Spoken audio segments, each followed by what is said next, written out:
यह पेरिस है जिसे अक्सर दुनिया का सबसे रोमांटिक शहर कहा जाता है, जिस पर खुद फ्रांसीसियों को बहुत गर्व है। आधुनिक इमारतों के विस्तार और निर्माण के बावजूद इसने अपने पुराने जमाने के स्वरूप को काफी हद तक बरकरार रखा है, जिसके लिए इसे शायद पसंद किया जाता है।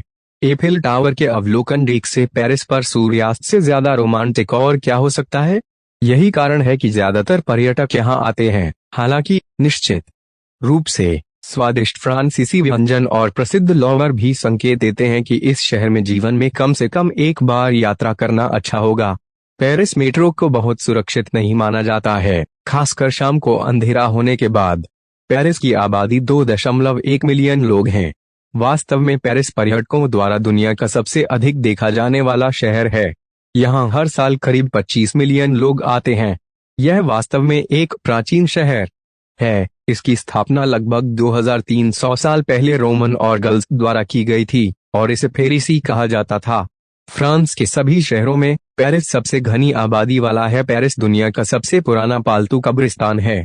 यह 19वीं सदी के अंत में दिखाई दिया, जब अधिकारियों ने मृत पालतू जानवरों के शवों को सड़क पर फेंकने से मना किया था।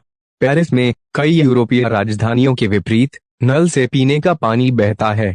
एक उत्कृष्ट जल शोधन प्रणाली नागरिकों का गौरव है।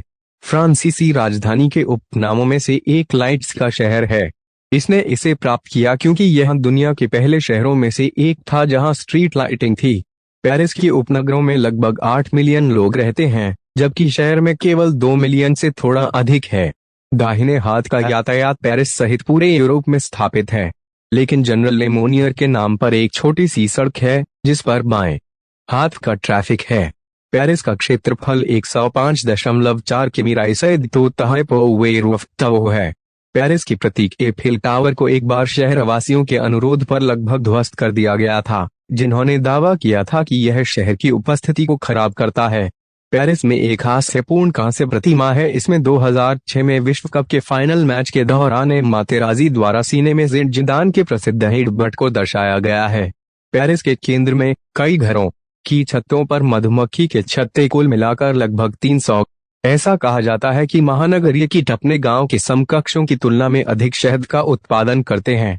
जब फिरौन रामसेस द्वितीय की मिस्र की मम्मी को 1974 में पेरिस ले जाया गया था, तो मम्मियों को एक पासपोर्ट जारी किया गया था जहां आप व्यवसाय चिन्ह पा सकते हैं। राजा मृतक। पेरिस के लोग कुत्तों से प्यार करते हैं और इसलिए इन पालतू जानवरों को कुछ रेस्तरां सहित कई सार्वजनिक स्थानों पर प्रदर्शित होने की अनुमति है। चार्ल्स डी गॉल को पेरिस में रखें, जहां प्रसिद्ध आर्क डी ट्रिम्फल खड़ा है। उसके पास फ्रांसीसी कार बीमा नहीं है। इसका कारण चौक के चारों ओर कारों का अराजक सर्कुलर मूवमेंट है और एक भी ट्रैफिक लाइट के बिना। पेरिस मेट्रो यात्रियों की संख्या के मामले में दुनिया में छठा स्थान है। यह यूरोप की सबसे पुरानी मेट्रो प्रणालियों में से एक है। यह लंदन, बुडापेस्ट और ग्लासगो के बाद दूसरे स्थान पर है। पेरिस में पारदर्शी प्लास्टिक कचरा बक्से से विदेशी आश्चर्यचकित हैं। वे शहर को नहीं सजाते हैं, लेकिन आतंकवादी हमलों के खतरे के कारण उन्होंने मानक कूड़ेदानों को बदल दिया है। पेरिस से ज्यादा दूर यूरोप का एकमात्र डिज्नीलैंड पार्क नहीं है। पेरिस सिंड्रोम एक मानसिक विकार है जो वास्तविक शहर और फ्रांस की राजधानी की छवि के बीच बेमेल के कारण होता है, जिसे फिल्मों और किताबों में बनाया जाता है। अक्सर यह जापान के पर्यटकों के बीच होता है, क्योंकि फ्रांसीसी और जापानी संस्कृतियों के बीच का अंतर भी यहाँ एक भूमिका निभाता है। मानव इम्यूनोडेफिशिएंसी वायरस HIV पहली बार पेरिस में पाश्चर संस्थान में खोजा और अध्ययन किया गया था 1980 के दशक की शुरुआत में।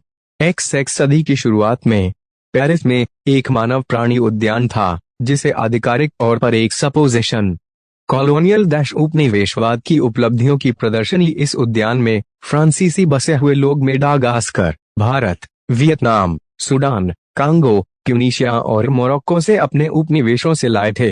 लाखों लोगों ने बगीचे का दौरा किया। इस बीच जीवित प्रदर्शन गर्म भूमि से ठंड और अपमान का सामना करना पड़ा।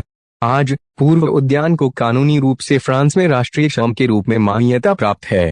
पेरिस में प्रसिद्ध लोवर संग्रहालय 1793 में बनाया गया था और आज वास्तव में दुनिया में सबसे अधिक देखा जाने वाला संग्रहालय है। यह सालाना 5 मिलियन से अधिक लोगों को प्राप्त करता है। यहीं पर लियोनार्डो दा विंची की प्रसिद्ध मोनालिसा रखी गई है। दुनिया में पहली बार 1983 में पेरिस में प्रसिद्ध कैबरे मोलन रूज के मंच पर एक स्ट्रिप पट्टीज का प्रदर्शन किया गया था।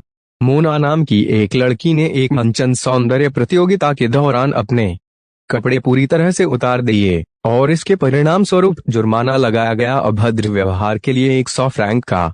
दुनिया के सबसे लोकप्रिय रेस्तरां पेरिस में स्थित हैं। यहाँ पूरे शहर में केवल एक स्टॉप सड़क संकेत है। द्वितीय विश्व युद्ध के दौरान पेरिस का दौरा करते समय हिटलर कभी भी एफिल टावर के शीर्ष पर नहीं पहुंच पाया, क्योंकि पेरिसियों ने जानबूझकर लीफी को अक्षम कर दिया था। तब से अभिव्यक्ति हिटलर ने फ्रांस पर विजय प्राप्त की, लेकिन एफिल टावर को जीत नहीं सका, लोकप्रिय हो गया है। पेरिस की सड़कों पर हर दिन लगभग 1 दर्जन फिल्मों और श्रृंखलाओं को फिल्माया जाता है। द्वितीय विश्व युद्ध के दौरान फ्रांसीसी ने एक तथाकथित नकली बनाया पेरिस जर्मन पायलटों को भ्रमित करने के लिए राजधानी के पास। फ्रांस में सभी सड़क दूरी के लिए संदर्भ बिंदु किलोमीटर 0 है, जो पेरिस में इले डे ला सीट पर कैथेड्रल नोट्रे डेम के सामने चौक में स्थित है, जो विक्टर ह्यूगो द्वारा इसी नाम के उपन्यास के प्रकाशन के बाद पूरी दुनिया में जाना जाने लगा। पेरिस मेट्रो में यात्रियों को स्वतंत्र रूप से दरवाजे खोलना और बंद करना चाहिए। उपयुक्त बटन दबाकर कारें। पेरिस में इतनी व्यापक मेट्रो प्रणाली है कि शहर में कहीं से भी निकटतम स्टेशन तक का रास्ता 500 मीटर से अधिक नहीं होगा। लगभग दुनिया भर के 40 शहर, जिन्हें पेरिस कहा जाता है,